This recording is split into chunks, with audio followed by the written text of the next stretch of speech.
In Parshas Matos, we have the Jewish people going out against Midian and Elazar HaKohen. After the entire battle, tells the Jewish people the laws of Hagolas Kalim, the laws of kashering items that you take from a guy that were exposed to non-kosher situations, and tells them about the way you kasher the metal.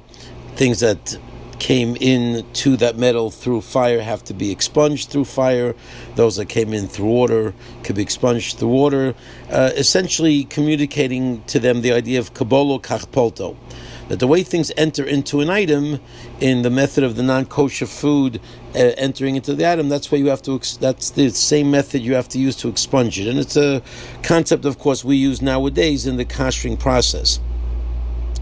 What's very interesting, points out the Chavetz Chaim, is that the pasuk says, "V'yomer Elazar Kohen el anshe hatzava haboim al milchama," that Elazar says to the members of the battle, "Zos chukas haTorah asher tziva Hashem es Moshe."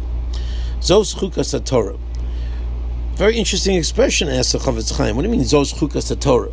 This is a concept that seems to be very relatable. This is very understandable. The idea that the way that you enter some non-kosher entity and taste and flavor into an item is the way you have to expunge it. This seems to be very logical. It seems to be very much more mishpat than it is chok. Why the wording of Zos chukas haTorah? He says an idea that's certainly extremely fundamental throughout the year, and one that we sort of live and experience and witness on a daily basis. But he says, because really what the Torah is communicating with these words, Zos chukas haTorah, is that the concept of expunging things through heat, whether it be the boiling hot water we use to kasher kalim, whether it's the libun that we use in terms of fire to expunge things from kalim, that's also chukas haTorah. That is the same completely almost illogical, mind-boggling, incomprehensible kind of way that the Torah works. That's the sort of the hidden message of Zos chukas haTorah. That it's not just kashering kalim that is being done through heat, but there's another method of expunging things which is done through Torah. That the Torah has this ability to expunge. This Torah has the ability to kasher.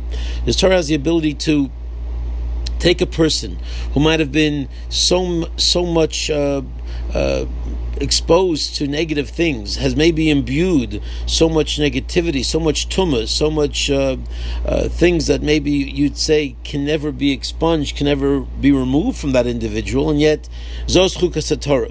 Torah is able to change that person's reality in a way where any impurity that might have gone in is able to come out.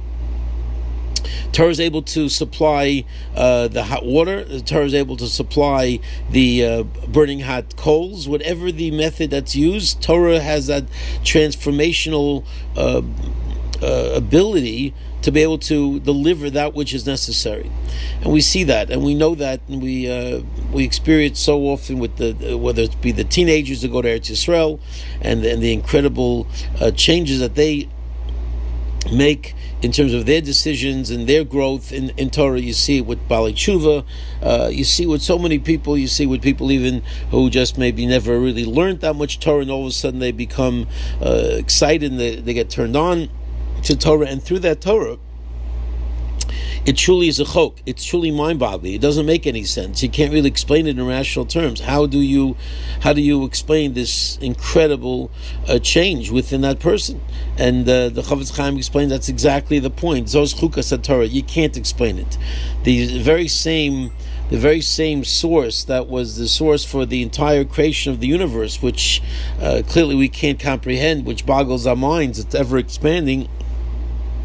It's that same force, it's that same power that's able to expunge any impurity from a person and catapult them and elevate them to heights that we couldn't even imagine. So Bez Hashem, we need to understand this and really internalize it, and know that in our lives, no matter what we've done, no matter what mistakes we've made, the idea of using Torah as a means of expunging that tumah is something that is real. It's not just theoretical, it's real. It happens. It's able to be done. It's part of the process of tshuva. That's why tshuva is so intertwined to Torah. And especially during this time, as we get closer to Tisha B'Av, and tshuva is definitely the theme of the day in terms of changing ourselves, not only in our relation with HaKadosh Baruch Hu, but of course to become better people, more sensitive people. Torah has to be at the central forefront of that kind of transformation. Bez Hashem, we should appreciate the greatness that we've been given with the gift of Torah, and Bez Hashem continue to go mechayil chayil in that chus bizocha to be a smishach meher v'meinu.